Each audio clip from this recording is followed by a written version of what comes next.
In 1975, George Barnes Jr. became the first African-American optician to own and operate a full-service optical center in Michigan. Today, he has 3 locations in Detroit and also offers vision care programs to employers throughout a nationwide network of nearly 20,000 providers. Barnes gives back to the community through scholarships and jobs. He's also teamed up with former Detroit Mayor Dave Bing to provide free vision care and eyeglasses to the young men in the Bing Youth Institute's mentoring program. I'm pleased to welcome George Barnes Jr., founder of Heritage Optical Center, to American Black Journal. Thanks for being here. Well, thanks for having me, Steve. Yeah. It's my pleasure. So talk about what made you want to be an optician. Well, it was kind of funny. I was getting an eye exam by a doctor, an optometrist, and he mentioned that there's not any black opticians that he knows of. Yeah. What year is that? This was in 1964. 1964. No black opticians that he knows of. Yeah, right. Yeah. So I looked at it, and I know they had Ferris State University and a couple other places, and they had another school. This is American Optical. Yeah. Had an opticianry program.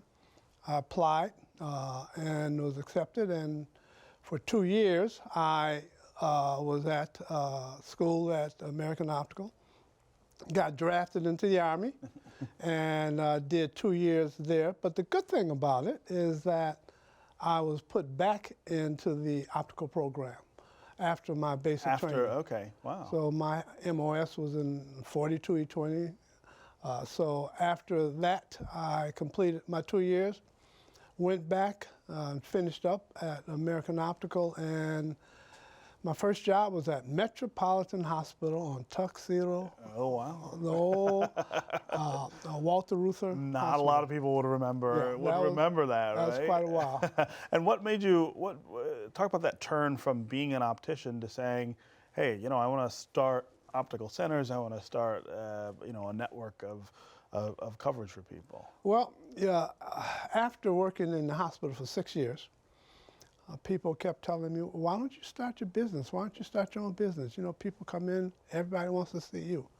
So in 1975, July 14th, I started Heritage Optical on Shane and Lafayette. That was my first. So I grew up in that area, and I remember that shop like it's yesterday. Well, we're still pretty close in that area. We have moved to one area. One facility is in Woodward is our administrative office. Right. We have a Heritage Optical on 7 Mile, Illinois, and we have a Heritage Optical facility on Shane and Jefferson. Jefferson now. Right. Yeah. And also in the CompuWare building.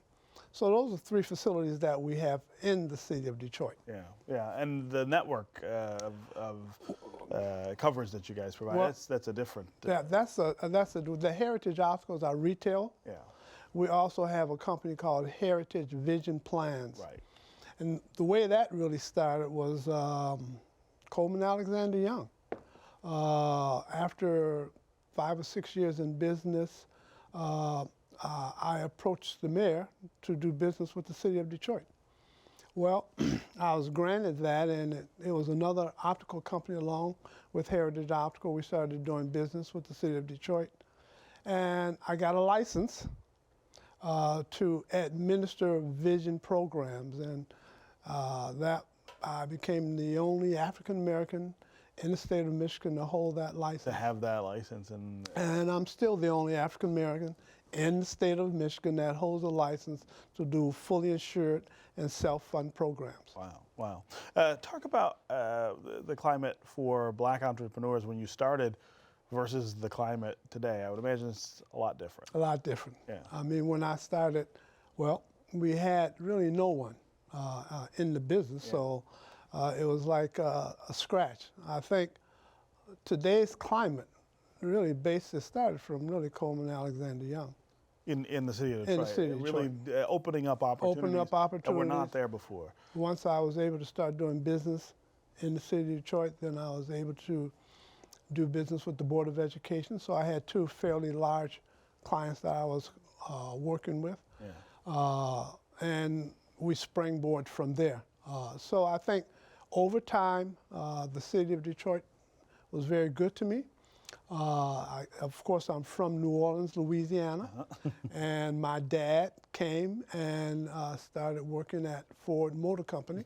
Like on lots of people's stories, right? And I became Ford Motor Company's first minority to administer their vision programs throughout North America. Yeah, let's talk about some of the things you give back. The program you have with the Bing Institute or the Bing Youth Institute is one example, but there are some others too, right? Oh yeah.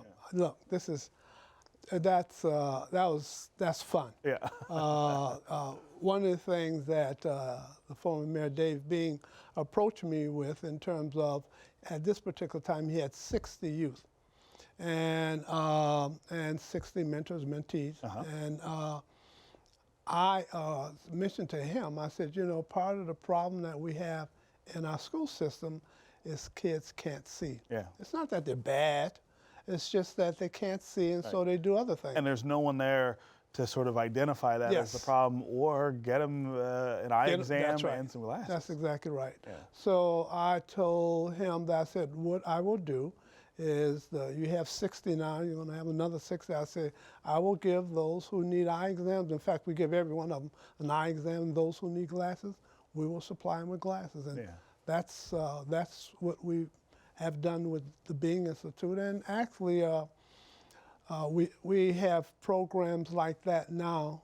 I am part of the University of Detroit School of Business, and we have programs in which I am sponsoring youth in the city of Detroit, African American males. Yeah. We're giving scholarships to them. So we have a 5-year commitment, and that we're going to get them to college, right? That's right. Yeah, that's great support for the community. You think black businesses, though, can do more to support one another in the city, right? They can. Yeah. And you know, part of it is just trust. Yeah. Relationships, all of those things. You know, we need that. You know, with relationships come trust, and the black businesses that I deal with, and we are dealing with many of them in Heritage Vision Plan or Heritage Vision.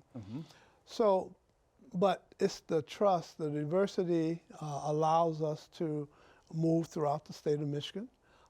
So the black businesses working together, speaking to one another. Yeah. It's hard. Yeah. Because like I said, it's part of it is just trust and understanding each other. Yeah, yeah. We've got about a minute left. Talk about some of the challenges that still sit in front of African American businesses. Well, just to give you an idea, you know, the governor wants persons to do business in the state of Michigan. And many times what I always say, we have to peel the onion back in healthcare. Right. To see who really is doing the business. Right. And since in the healthcare end, we are headquartered. I'm saying just at least give the business to those companies that are at least headquartered in Michigan. In Michigan. Providing, and in Detroit. And especially in Detroit. Yeah. Providing that, you know, they have the capability of handling that. Yeah. And so I'm just saying, peel the onion back. And see I'm not telling companies outside the state of Michigan you can't do business, but when you have companies in Michigan that can do the business, give it to them. They ought to get that. Yeah, we should get it. Yeah. Okay. Thank you very much for being here, and congratulations on well, thank you. Something really special. Well, thank you for having me, and thank you for all you do in the city of Detroit.